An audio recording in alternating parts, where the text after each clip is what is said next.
Welcome to Lansdowne Road, the voice of the fans. I'm Martin Prendergast, joined by Conor McAvoy as we catch up with the latest news in Irish football. We've had an eventful few days in the Carabao Cup in England where a number of the boys in green have been in action.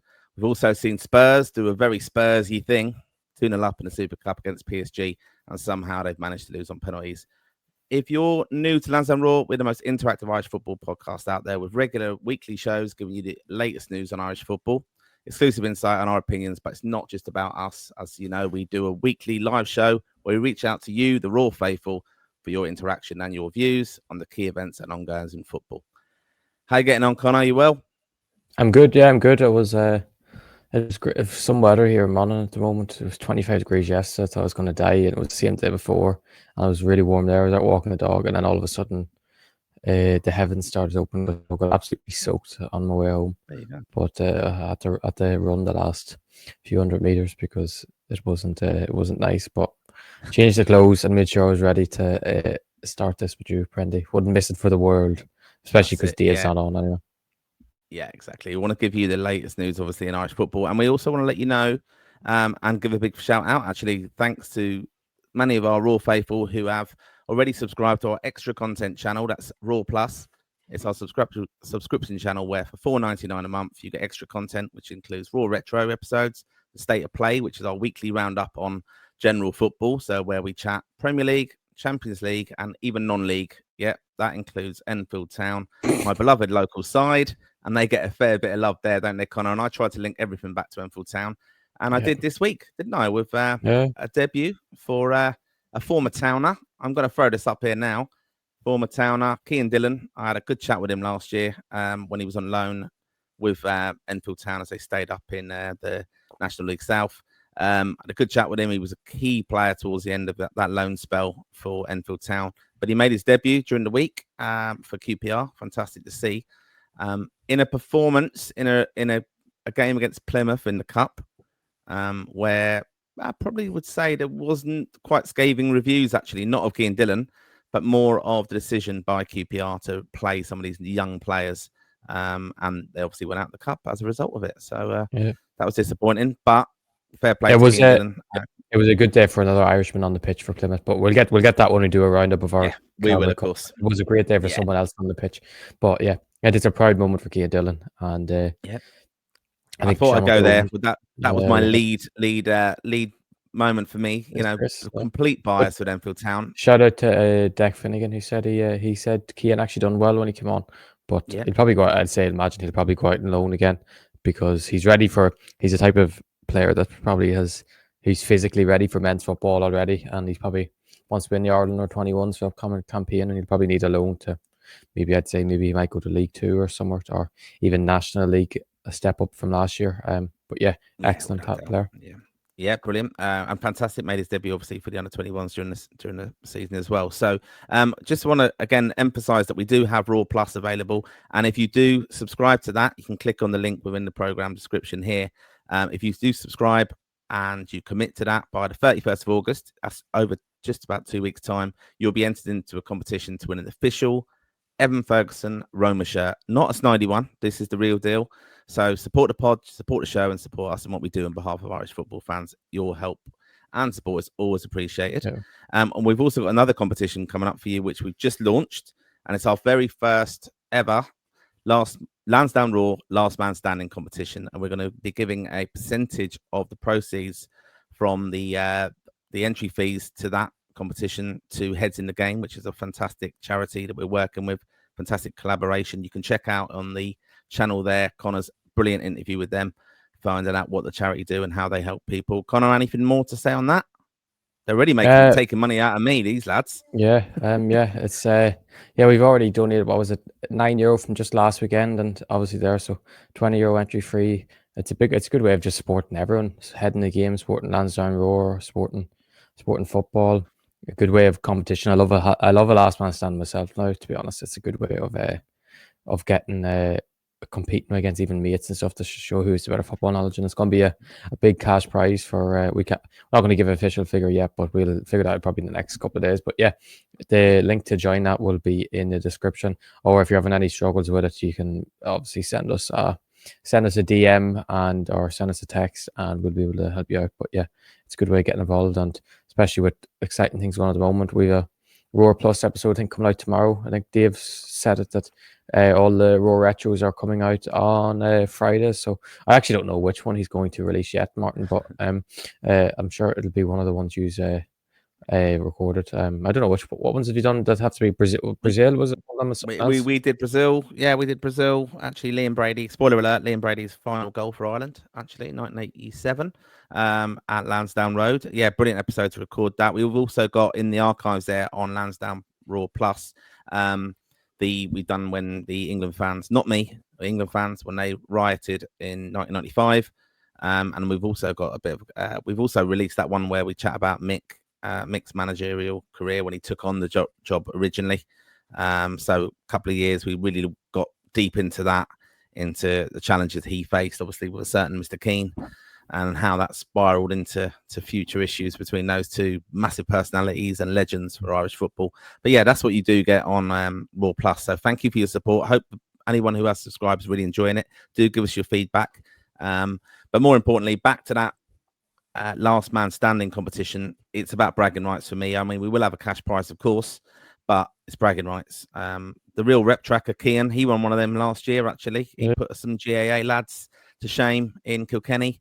We entered the competition, a local GAA club, and Keian won it. So, yeah, nice little cash prize for him, and that's what we're hoping to do here. But we're going to run these competitions throughout the season as well. So do enter it. It will be on the English Premier League for the first one that we're going to do, but we have got the capability to open it up and focus on other leagues as well, maybe when there's more Irish interest. But we are hoping they're going to be. Yeah, and we're going to be in it as well. Well, we're going to be in it as well. Oh, of course, yeah. I mean, this is it. It's a last man standing between the three of us as well. Yeah. Well, if this is Dave, we don't know what Dave's alive at the moment because he's not talking to us. He's volatile now. Dave's alive and well, but I don't know what he's up to. Cleaning, that's what he says he's doing. That's what he says he's doing. He's renovating. That's his favorite word. He hasn't told anyone, has he? No.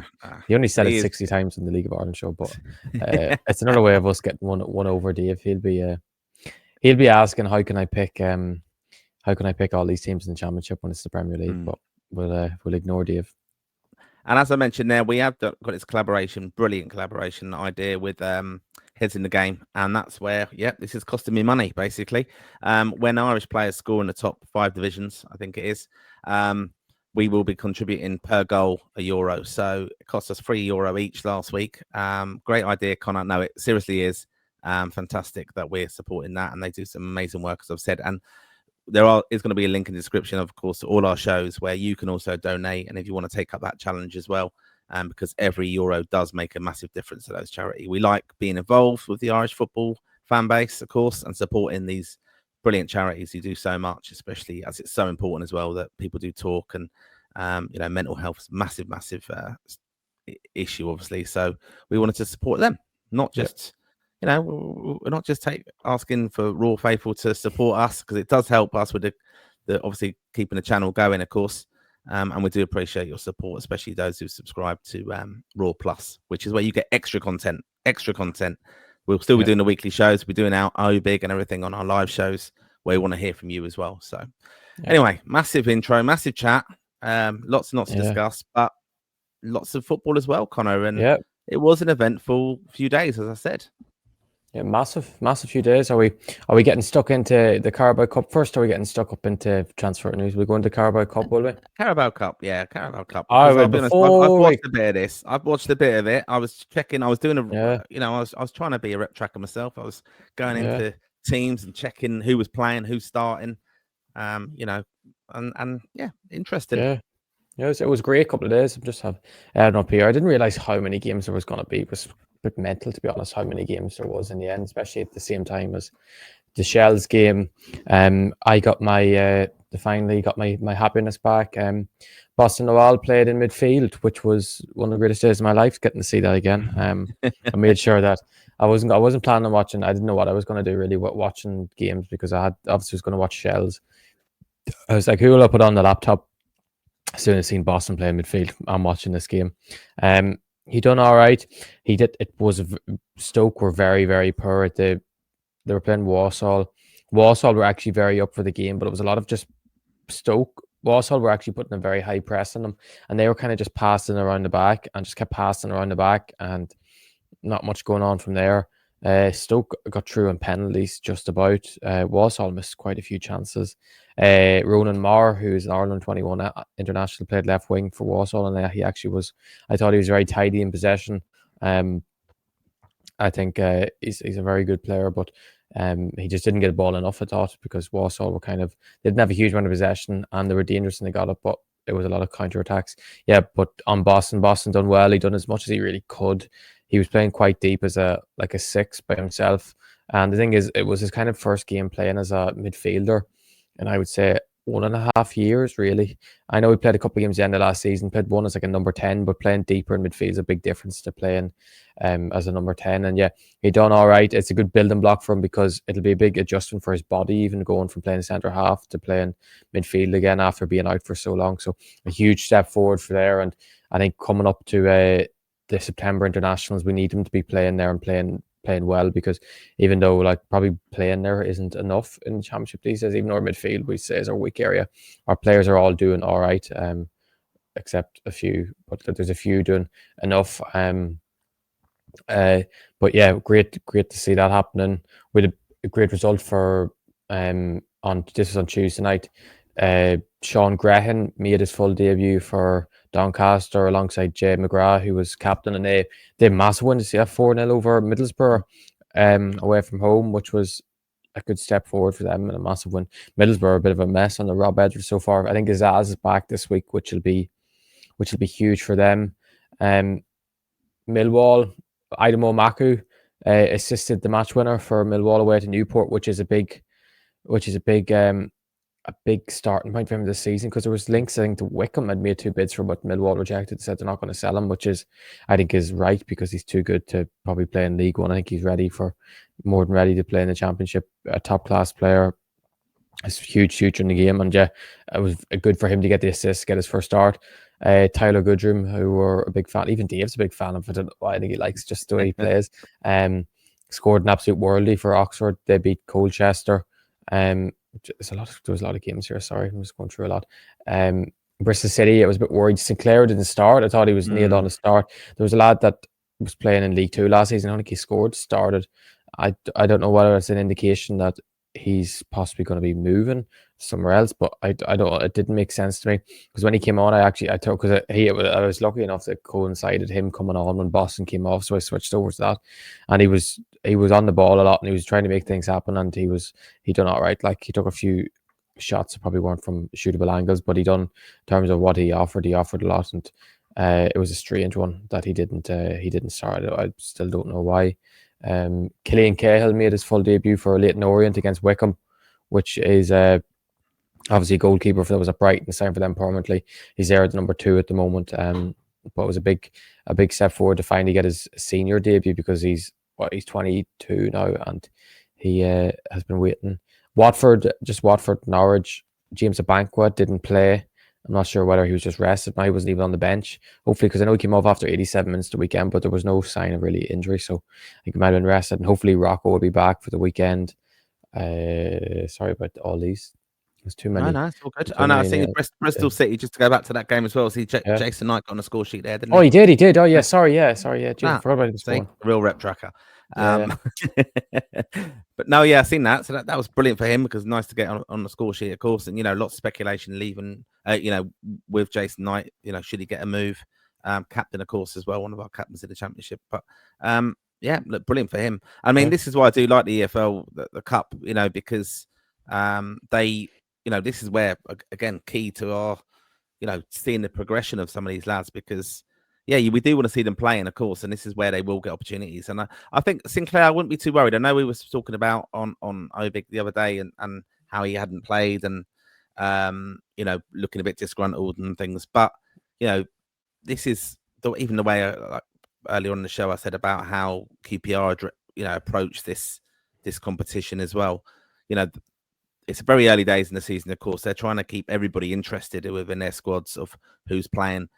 Small little niggly injuries as well, perhaps open with. So you can kind of understand it. I mean, we obviously want Sinclair to He's too good ahead. not. The thing is, he's too good not. He's too good not to play. Too good of a talent. He has too much potential not to be. Yeah, but and really, if I was manager there, you'd be thinking we're going to play him in this and give him a confidence booster. He needs to get a few goals and play him till he scores, kind of thing. So, but yeah, look, some fantastic stuff there, isn't it? Yeah. Hearing from the lads and what they're doing, and the big one, looking forward to the next round now. Yeah, but the big one from your QPR, well, I wouldn't say your QPR, but your beloved Keian Dillon coming on at halftime. They were 2-0 up, weren't they, at halftime? And then they made more changes. And Plymouth turned it around in 1-3-2, thanks to Owen Aseni on his full debut for the club, scored twice. Waterford man, ex-Waterford academy player, and then went to Derby and was at Gateshead last season, and he was top goal scorer in National League. And then St Mirren bought him in January, but he didn't really play a huge amount of minutes. So then Plymouth bought him in the summer and made his full debut there on Tuesday night. Scored 2 second-half goals. The first goal he got was a lovely, lovely finish on the outside of his boot from like a cross. It was an excellent finish, which is great to see because he's a very talented player and he's kind of been a late bloomer as such. And if he can do very well with Plymouth this season, who will be aiming to get promoted in all honesty. So hopefully he can kick on just from other ones. Didn't Malumbi, he scored in a shootout.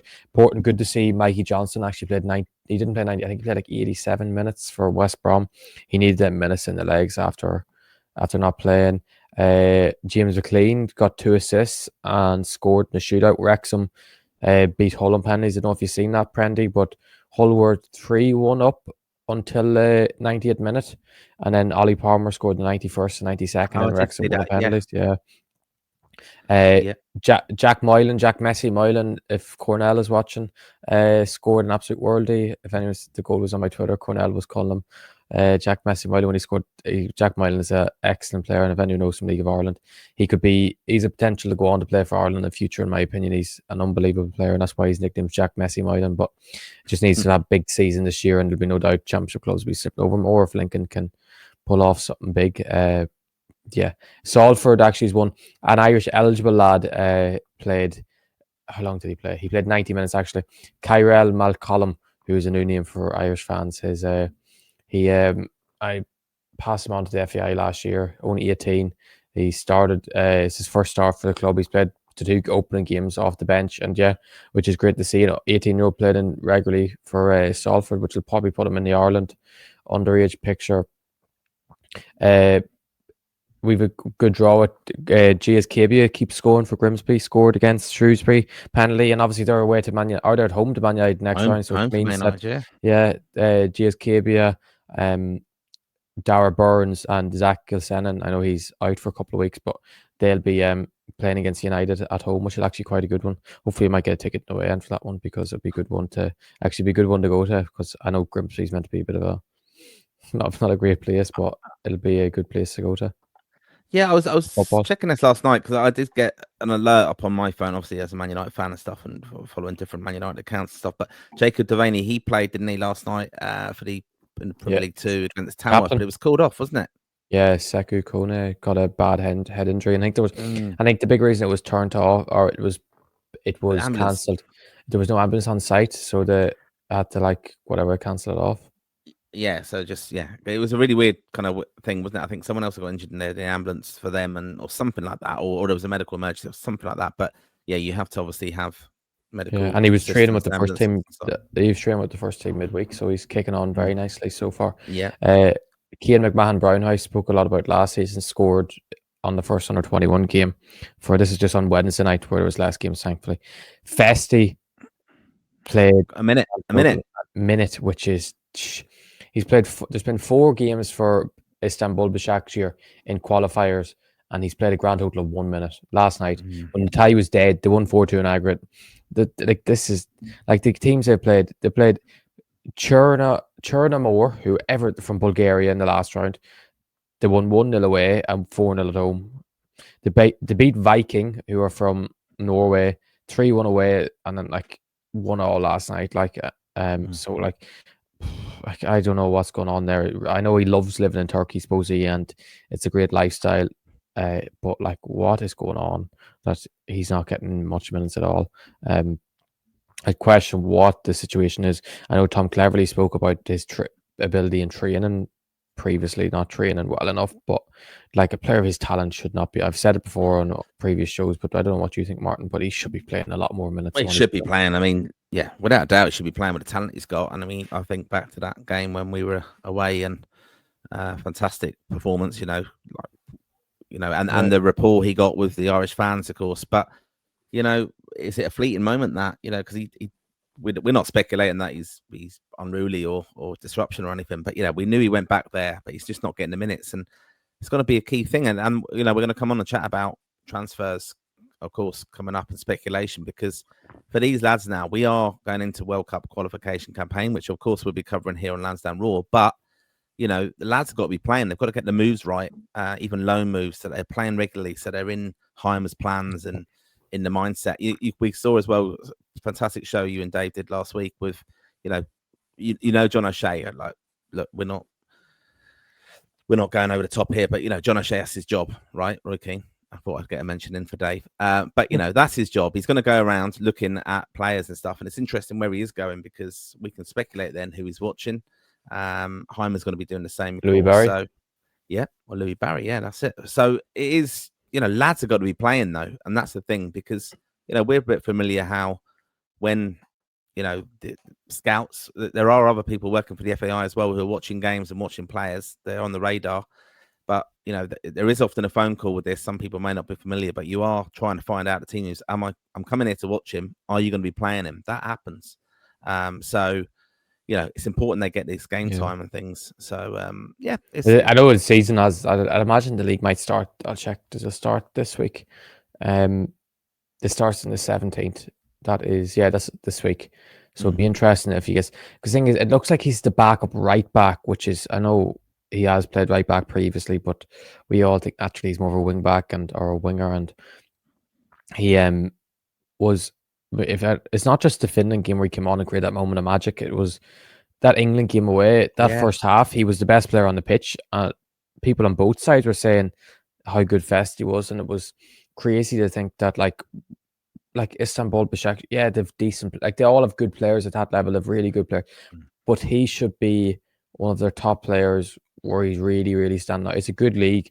It's a good level that you can play at regularly and not be considered, oh my God, I can't believe he's gone there. It's not like he's gone to Saudi, but like, I hope he just kicks on for him, because he's meant to be a lovely fella. He's a brilliant footballer. He has so much talent. I just hope that it's not that he is, I don't know, just a bit not wise in training and just doesn't train as hard or isn't as good. But away from that, just yesterday, Harry Vaughan scored yesterday for Hull under 21s. I don't know why he's still with their 21s. He should be in their first team, or I'd imagine he might go out on loan. Another one, Duisburg, who Conor Noss plays for. This is not matters. Won 19-0 in a friendly against SV Vanham. Never heard of them. Must be an amateur team. We're going very obscure now. We're going obscure. He scored. They won 19-0 against probably some local team. But anyway, other than that, some other news from yesterday. Who else? Luke O'Connell scored in the shootout for Barnsley. They beat Fleetwood, and so did Neil Farrugia, actually, which is good to see him back from injury. Superb player, just really can't stay fit. Exeter yesterday, big one, Charlie Cummins from Cove, ex-Cove Ramblers player, made his first team debut for Exeter. I think he signed for them last year, and he had a loan spell last year at one stage, and then come back in the first team this year. It's great to see him do well. Casey McAteer played 90 minutes for Leicester against Huddersfield, got knocked out from penalties. But Sean Rowan played as well for Huddersfield. He didn't take a penalty. Casey McAteer missed the vital penalty, and his rating on his SofaScore was a 4.9, which is terrible, which basically means you're absolutely rubbish. But I do think that is taken down a bit from his penalty miss, but his stats aren't great. Like he was dribbled past once. He had 0 out of 2 successful dribbles, 1 shot blocked. Actually, he was directly up against Sean Rowan, so Sean Rowan must have had him in his pocket. And then the 2 big ones from yesterday, we had Aaron Cashin make his full debut for Brighton. I wish it was Brighton. Birmingham in their victory over Sheffield United, which was, I had that on the laptop. And then Tom Cannon started Tom Cannon really struggled to get in the game. He had post actually, but it was a deflected strike. Catterson was solid at the back. Birmingham were far the other side until Gus Hammer. Did you see his goal from the halfway line? No, I didn't. He scored from the halfway line, and then and then Birmingham went in the Stansfield scored again, and then the big news was Sam Curtis made his full debut, his eagerly awaited full debut at Sheffield United, which has been a huge moment for him. Obviously, he signed for them. Was it a year and a half ago from St Pat's? Big reason he went there actually was Keith Andrews was a part of the coach team, but as soon as Keith Andrews went out the door, kind of Chris Wilder kind of wasn't his biggest fan. He had that tough loan spell at Peterborough. Then he went to St Johnstone's the second half of last season, done decent. Obviously, he wasn't at his very best, but he done all right.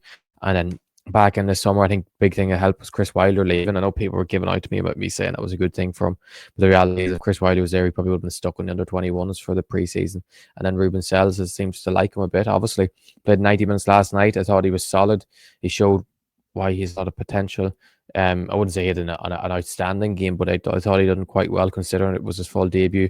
He was up against Damari Gray for most of I think it was first half, it was Damari Gray, who is obviously has been in Premier League for years and was in Saudi until a couple of years ago. And that's probably a player who's probably too good to be going to Championship, but Birmingham have that money. So yeah, massive moment for Sam Curtis to finally get that full debut. Obviously, the result didn't go the way he wanted, but it's probably one that he can go away with his head held high because player has been a lot expected over him, especially after how young he came in the St Pat's team at. And just one of the players will probably take a bit of time to develop in the English system because it's a different style of football altogether. But yeah, really player, a high potential player who will probably benefit a lot from that experience last night. And I don't know, maybe he'll probably go out on loan still because of the fact they're not in the cup anymore, and they'll probably strengthen even more because Sheffield United are quite weak at the back, but maybe not right back, but the central defence is quite weak and it'll probably mean right going loan. But yeah, excellent player and looking forward to what he can produce this year for the under-21s for Ireland and club level.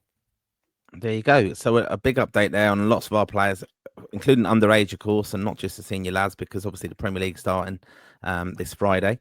So sorry, I meant to say Carl Heffernan scored a winner last night. Yeah, 90th minute winner. Sorry, I didn't, because the notifications didn't go off for that for some reason. Scored a 98-minute winner for Newcastle on 21s last night. So good to see him as captain as well. So good to see him scoring the winner. Yeah, brilliant. And that's what you do get here on Lansdowne Raw. You get all the updates from Conor, our very own rep tracker, letting you know of all the underage players as well and how they're getting on, speculating about obviously transfer moves. And that's how we get it all covered. And it's not just obviously the senior players. We focus on everybody here. So if you do know as well, like Conor alluded to earlier, if you know of an Irish player eligible, a player who's eligible for Ireland, rephrase that, of course, do let us know, especially coming through ranks. And an Irishman signed for Man United, actually. Did I say that? Yeah, Ben Lee from, actually, because I was told about it a couple of weeks ago. Yeah. I was talking about it a couple of weeks ago, but yeah, he was born in, because people wonder, he was born in the Cayman Islands and moved to Ireland then but I think he stayed in the Cayman Islands until he was like 9 or 10 because he was playing with some youth team there and then was playing for in Clare. And he's definitely, you're well aware of him if anyone's wondering, if anyone thinks. So he's it'll be interesting to see how he develops over the next couple of years. So he must be an excellent player. In fairness, I know he's very young, but he must be an excellent player if he's getting signed by Man United at already being at Wolves. So yeah, be a good one to track over the next couple of years. Yep, and that's where you can find out about his progress, of course, and all the others on Rep Tracker. So give Conor a follow there, and also obviously give us a follow on X as well, LRaw_pod. But as we've said, the Premier League starting this Friday, and just a reminder again, you can enter our last man standing competition for €20. Proceeds from that are going to be going to a percentage of the proceeds going to obviously heads in the game, and then we'll have a massive cash prize as well. And we'll throw in an extra few little bits as well for the winner, but more importantly, bragging rights. So do get involved in that. Check out the link of how you enter the competition. It's on an app called Whistle, and then you've also got a payment link as well, so you can pay your entry fee, and we'll be selecting the teams that you'll have to pick from for this week going forward. So looking forward to seeing how we get on with that. So lots of transfer rumours as well, lots of transfer action. Obviously the window's still there, still open at the moment. We imagine some of these players will be going on loan, but yeah, lots of speculation. And just I'm going to ask you a quick question here, Conor. I'm going to throw this at you now because we obviously, another thing I just want to remind all the Raw faithful listeners that we do have a League of Ireland show as well that Conor and David do regularly. And one player who I just saw come up on my timeline there. We've been talking about Boston Llewell filling that midfield role, but Dawson Devoy, he's getting a lot of rave reviews, it seems, in the League of Ireland. Is he a player who perhaps Ireland should be looking at going forward? Yeah, I didn't think that would ever come out of your mouth, but Dawson Devoy's probably been the best midfielder in the league this season. He's unbelievable. I like him. I like him. Yeah, Years ago, I saw him at Bowes down in Waterford when I he was supported really League good of Ireland, player, as I did last week when I was on holiday. Went to two matches, as you know, featuring League of Ireland players. Yeah, I'm not saying Pat's fan. I'm not saying Pat's fan. You can go and do support Pat's. No, but I think Rep Tracker Keian is a Pats fan. I think he's become he's an affiliation of Pats. I think he just likes going to football, to be honest. I think he just likes Mason Mealy, I think. But he's Dawson Devoy's been top class this season. Obviously, he went to MK Dons a couple of years ago. He did, yeah. I do think it is a big challenge for a lot of these lads that are like that, because Dawson Devoy technically is absolutely outstanding. Can control the game. He can play as number 10 if he wants. He can play deeper. But when you go over to England and he goes that sort of level, and unless the team plays to your style, you can easily get bypassed, or you can easily get stuck in the English mold. And there's other lads, I'd say, that are from Dublin or from an area that they're so used to being at home. It's more of adjustment off the pitch than it is on the pitch, and it can be a big adaptation. And especially if a club if you're not going to adapt straight away, and then the stop start, and it'll take a big thing to turn around. And like, he went on loan to Swindon, I believe, in League Two, and like, sure, he's not a League Two player at all. Like, I know there was the teams in the second tier of Bundesliga who were trying to sign him in the summer. Bose wouldn't let him go. And it shows how good of a player he is. And yeah, I think if he's still at Bose next season, Bose have a huge chance to win the title next year, because they'll keep building and building, especially with the revenue they bring in. They'll be able to bring in a lot of players for good money. And I do think it'll probably be when he leaves the League of Ireland again is when he'll come into the reckoning. But yeah, he's an outstanding footballer. He's one of the best players in the League of Ireland at the moment. He's probably the biggest reason that Bose have been anywhere near. I know they've fallen back last couple of weeks, but they were in a title race at one stage, which, even though it's probably weird saying a title race that long ago, but like, they were up there. And yeah, hopefully he can kick on for Bose until the end of the season. Probably too late to get himself in the Ireland picture for any qualifiers, but if he goes without camp in maybe December time for League of Ireland players, he'll be the first name to be picked and be on the team sheet, because he's different class. Yep. All right. Thanks for your input on that. But yeah, if you want to get the latest news on the League of Ireland as well, do check out our channel, of course, where Conor and David do that show as well. So yeah, big interest in it. And obviously, just to focus still on League of Ireland teams, they're in European action, aren't they? Some of them. Yeah. Tonight, Pats and Rovers. Pats obviously are playing for pride really at this stage, and then Rovers have a massive night ahead against Balkany. Huge night. Obviously they need to overturn that 1-0 lead. Jack Byrne's not going to be in the squad. I think Graham Burke's back, which is huge. Is a huge asset for them. But yeah, hopefully they can do it. We know they can do it. They definitely have the quality. Like, they're quality-wise, they're the better team. But you just never know in Europe. It's always very tough, even when you're at home. And especially when you're chasing a lead, it can be very difficult if the other team can just start well, or even get an early goal in the break. But yeah, I'm confident they can go turn it around. And I'm hopeful that Graham Burke or someone of that quality can create a bit of magic, or young Michael Noonan or Rory Gaffney can do something special. Yeah, looking forward to watching those games this evening. But also, I just want to give my personal congratulations to Robbie Keane and Callum O'Dowda, Champions League. Great result during the week for them. I'm sure you want to join me in that, don't you, Conor? Yeah. Congrats, Robbie. Congrats, Cod. Great to see them progress. Brilliant win. 3-0 win over Ferran Forest, which is huge. Against Ludogorets. Sorry, he plays for Ferran Forest.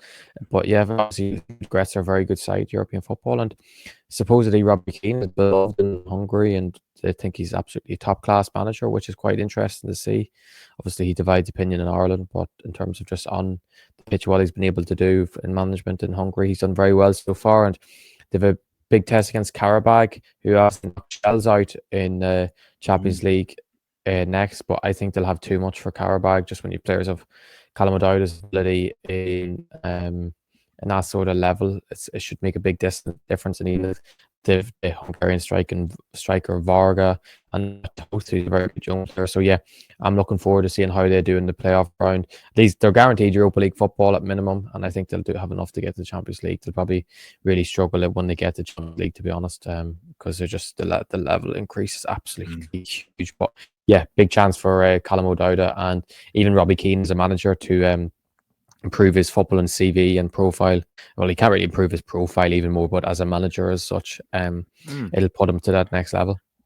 I think though, with the format of the Champions League now, if they're getting to that, it is going to be, the managers get more profile, like you say, and on his CV. I mean, I know it gets a lot of criticism, Robbie, but if he continues winning trophies and things and competing at a high level when he's a Champions League manager, it just is going to be inevitable. I think that Ireland will definitely be on the radar going forward. And then, look, I've said it before, made the point with no one expected Roy Keane to ever play for Ireland after he left the World Cup in 2002 and he came back. So don't be surprised if anything in football. I know it's a bit more divisive politically with Robbie Keane, but, if he's a winner, people will put that aside. So just on to transfers. Any latest news on that? Lots of speculation. People do need to get out, I think, if they're not being picked, especially for some of the clubs. We're going to focus on a family member now, Cousin Will. What's the latest with him? Cousin Will Smallbone at Southampton. If any of us, because there's probably quite a few people who haven't been asked this. Yeah, that you're actually related to Will Smallbone, because that came about. You find this out before I wasn't even on the pod, and that was a while ago. So yeah, Cousin Will is a cousin of Martin, not of me or not a Dave of Martin Brennan, I guess. But yeah, Southampton want to sell him for 8 million or so is a price tag on his head, which is actually quite a hefty price tag when you think of it for someone who's not really in the frame of playing for Southampton. I see Football League World was the one who reported it. He's obviously a very talented footballer who has a lot of ability, but he struggles when they get to the Premier League because of the pace of the game in terms of his off the ball defensive abilities. But he's a really, really good footballer. If he get to a league like Serie A, I think he would excel. I don't know how teams in Italy wouldn't be interested in him, because it's the sort of league I think he'd really do well in. I don't know where else he'd go, because I don't see championship clubs really paying 8 million for him or anywhere close really to 8 million. Like, I think they'd probably get lucky to get 5 really if he's going to a championship club. So I think it'll probably be going abroad to your Italy's, or I don't even know where else to go with it. I don't have a team in Bundesliga could afford that, or Spain or France even maybe. But yeah, I'd be glad for Cousin Will to get out of Southampton, to be honest, because I think their fans are quite volatile, would be the word actually, towards him. And as he's probably an academy player, they want a shiny new toy always, and he's been around for so long, and he's been there since he's 9. So maybe a change of scenery might do him the world of good, because, as I said, he's technically a superb player. It's just about getting that next level. And as what Shane Long said, he's the best 5-a-side player in the world because of he has a wand of a right foot, and you just give him the ball and he'll just pass about, or maybe shoots from his own box and scores. But yeah, I don't know what you think, but I think maybe Italy would probably be the right move for him. Yeah. I mean, I just, again, I always question with these, like, their family, personal circumstances and stuff, like if they've got a settled family, young family coming through or anything like that, that's a big thing to pick that all up and go around the world. But then it's a very relatively short career of football anyway. So they're used to that. They're used to kind of traveling and getting away and things like that. So Italy could be one, but we again, as I said in the show, he needs these lads to be looking at a World Cup qualification campaign and being part of that. They've got to move, they've got to be playing. And if he's not playing, he's just going to rot basically at Southampton.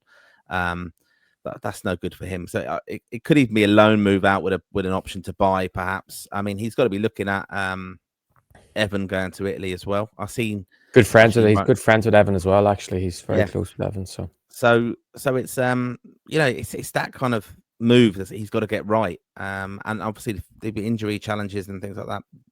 We've seen that with O'Dowda as well. When you kind of maybe take yourself away from the kind of the pressure cooker, or the kind of, I mean, they can't get away from you, Rep Tracker, Connor, can they? They can't. No. Wherever they go in the world, you'll find out. Well, Cod can't get away from you anywhere. Wherever he goes, Cod's he's harassed. The love is still there.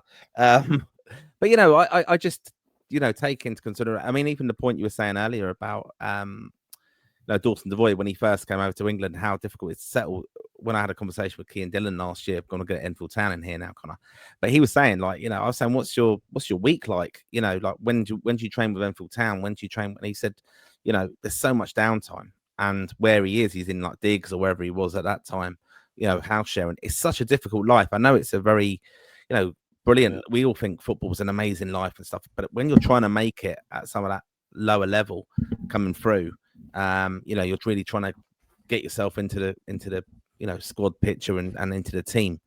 The challenges are the day-to-day is quite monotonous, but you're managing your body, you're managing what you eat. It's a very difficult challenge for some of these young professionals to make it. And then, as I said, then with life and family kind of commitments as well, very, very difficult. So they've got to be looking at now cementing their positions, and even Jason Knight onto that. And I know I'm going a bit ranty on this, but Jason Knight, if he moves, it's a risk for him to move now. He will be first name on the team sheet for Bristol. That's probably going to put him 100% in the Ireland squad all the time, which he probably would have been anyway. But if he moves and he doesn't play, he goes down the pecking order of Ireland. He's not necessarily got the profile enough to be playing. I know we've only got 6 games, of course, but that these are factors that you do have to think about with the moves and when they're going to play. So an interesting one with Cousin Will. The thing is, Cousin Will's fighting for a place for Ireland because Jack Taylor's been starting regularly for Ipswich to start the season. Obviously, Jason Knight, Josh Cullen is going to be Burnley captain, so he's going to be starting every game. Boston, we hope, will come in there. Malumbi seems to have a decent start to the season. It's the midfield positions. I know the problem is, as Heimer has said, we've a lot of good players, but they're all the similar levels. So you could pluck one out and put someone else in. So it's about someone really getting to that next level, whether it's Boston becomes one of the best midfielders in the championship this season, or young player of the year or something like that, or a Smallbone can go to a Serie A and start playing in the top 5 league. I think that's what will separate one of them needs to do to separate themselves really in the pecking order, because it's all a lot of doing similar things. Although Jason Knight was one of the best in the championship last season, it was still the championship, and look at it, he's probably not going to move on now, and it's kind of as good as he done last year. I know he'll obviously have learned a lot and improved a lot, but it's like we need him at that next level to really see where he's at and see if he can get to that next, even adapt to that next level. Because Smallbone, I think, as you said, with young family stuff, I know Smallbone doesn't have any kids or anything, so I don't think that would be when it's a lot easier like that. And like, so I just think he would be wise to get abroad maybe and get away from the English environment, because it is a tough place to go. Yeah, I mean, interesting you talking about like how the qualification campaign is going to go as well, and where these players we have got so many. Like, we will be chatting on future shows as well, speculating and getting our opinions on where we think Ireland are how they're gonna get on, obviously, in the qualification for the World Cup, because like our squad is limited. Let's be honest, it is. I mean, we've got some incredible talent coming through, but Heimer has said that it is a like for like off the bench. It's not really a game changer. The levels are just very, very similar. And like we said, we want to see some of these players thrive and take on that opportunity when given to them. And it's a shame, I think, for Will, even with O'Dowda as well. They've just been injured and missed out on these opportunities of those squads, the last friendlies, of course, as well. So it's going to be interesting. And we're looking forward to it. And we'll have it all covered here, of course. Speaking of midfielders, to get us excited. The best number 10 we've produced in a long, probably since Wes Houlihan. Andy Moran being linked to move to the Bundesliga, which we're not really surprised. And then the MLS, but I couldn't imagine the MLS would be somewhere Andy would really consider at this stage of his career, because he wants to play for Ireland. He would suit a lot more the European style of football. Obviously, money would be good, but it's like he's not a high-profile enough name to go out in there and make millions instantly and be a star player straight away. But as you know, when I said he's one of my favorite players in Irish football, I think he, in terms of players that played underage for Ireland in the last 10-15 years, he's probably been the best performer, probably the best we've had. And it's just about that adaptation to men's football. He had, when he went to Blackburn a couple of years ago, he had a lot of interest from there, Division and from the Bundesliga. And for some reason, Brighton thought, no, we'll send him to Blackburn because the managers and possession style of play would suit Andy better. Bollocks. He started playing him on the right wing. And then last season, he started well at Stoke. And then they sacked the manager. And then he was playing centre mid still. and then Mark Robbins came in and they threw him out of the way, and then eventually he was on the bench for the rest of the season. So he just needs to get out of the English environment, really, unless he's going to start playing for Brighton, because I wouldn't be shocked because he'll probably go quite late in the window. It is reported by Peter Rourke that it could be a loan or a permanent deal. It'd be interesting to see who exactly would be the clubs that would take him and that would want to get him, because he is so highly thought of in every football picture. It's just about that adaptation to men's football and finding the right environment. Maybe a permanent move might be the right thing for him, because when you think of it, when you're going on loan as well as you can do, it's going to get this stage where if it's between yourself and a lad that's really is that permanent player at the club, they're going to side with that player because they can build for the future and potentially make money off. So maybe if you got a permanent move to the Bundesliga, it would be a dream move, because he's an unbelievable talent. He really should be the future number 10 for Irish football, and he just needs to get a look in somewhere, really, and then he will probably shine for Ireland, because he hasn't got a fair chance at Ireland already at first team level. Like he was called in late to the squad in June and didn't play in either game, which was a massive pity. I know he was coming from not really playing for Stoke, which is not the biggest worry, but yeah, I just think Andy's such a superb player that if he's not, we'll probably be able to tell a lot. If he's on the bench this weekend, I think that'll be, if he's on the bench, it might think, oh, maybe he might chance, but if he's not on the bench, maybe it's a sign that a move is imminent. He's off, obviously, yeah. Yeah, again, like you talked about number 10s there and stuff. Another one you missed, Conor, on your little roundup there was Sammy Schmodic scored in the penalty shootout. I thought I'd just get that. Did he? Yep.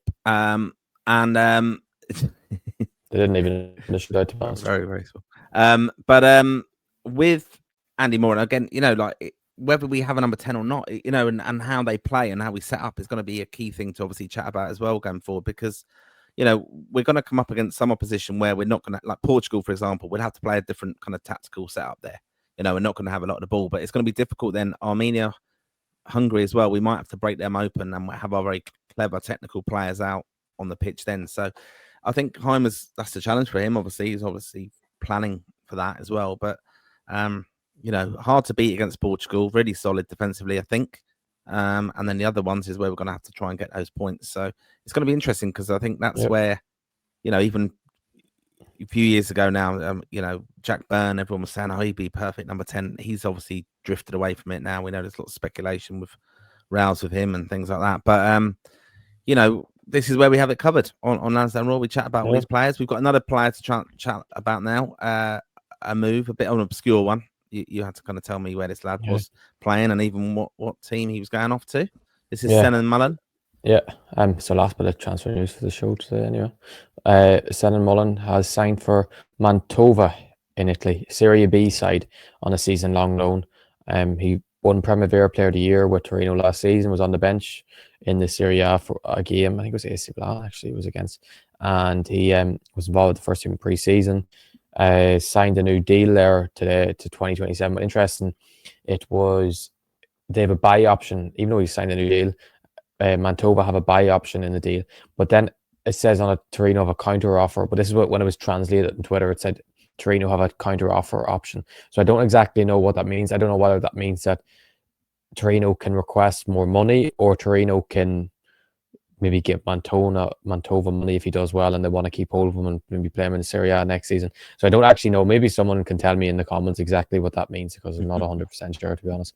But yeah, excellent young centre half, left-footed centre half, which are quite uncommon. A lot of clubs want a left-footed centre half because it helps teams play a lot better, and can play midfield, could he play fullback as well if needed, and excellent young player who will need this move to first team football to get himself in the Ireland or 21 picture, because I'm sure that'll be a massive goal to get in that squad. And if he's playing Serie B and playing regularly and doing well, he'll definitely be in the squad, and probably we will end up becoming a starter, really, because it's a very high level Serie B. He's probably the only Irish player over the last 5-6 years that's gone there at academy level and has succeeded, which is a credit to him. And obviously he's a great mentality and he works extremely hard, because it's the hardest country in Europe to really make it in, to be honest, because they don't want to give young players chances. They don't give anything. And he's not officially made the Torino yet, but if you can turn yourself into a Serie B player at this age and doing well, you're on the right track. It's the same as basically a lad that's at a Premier League academy and ends up going to a championship side and loan, and if he does well, he'll be on that right track. And yeah, it'll be one to watch this season because could be a very competitive league. It could be a massive step up from Primavera, because Primavera football isn't the highest academy standard. But yeah, I'm looking forward to seeing how he does and how he develops, because it'll be a good sign that someone can actually make it in Italy. Because if he doesn't make it in Italy, it'll show how many disaster stories there's been for Irish footballers in Italy over the last couple of years. Yep. Okay. And that's where we'll have it covered, obviously, with Rep Tracker himself on our Lansdowne Raw weekly shows where we do O Big as well. But yep, just follow us on here on all our socials, and you'll get the latest news in Irish football. Thanks for watching, everybody. Conor, thanks for your input as usual. Absolutely brilliant show. I hope you enjoyed it. Do give us some feedback if you want to hear us talk about anything specifically, or give us some ideas for different shows. Please let us know in the comments. And make sure you have subscribed. And again, you've only got a few days now to enter our last man standing competition. A few days, 20 one euro day. to enter. A few days. One day, yeah. Sorry, one day. Yeah. One day, Ramos. We've got one day to enter our competition where you'll win a cash prize, but more importantly, you'll be supporting Heads in the Game as a charity, because they're going to get a percentage of the entry fees. And we'll also put in some extra bonus little goodies for the winner, but more importantly, bragging rights. So make sure you support it. Check back our back catalogue of episodes as well for the latest news in Irish football, and also the League of Ireland show, of course. And if you do want to support the show and the pod and the future of the channel, you can subscribe to Lansdowne Plus, Raw Plus, and that's $4.99 a month. It does make a massive difference to us. We do this out of love of Irish football, where we give us our opinions, but we also want to hear from you. We do our live shows where we hear from you, the Raw faithful, as well. So do appreciate you watching along. Make sure you subscribed, and we'll catch you on the next one. Come on, you boys in green.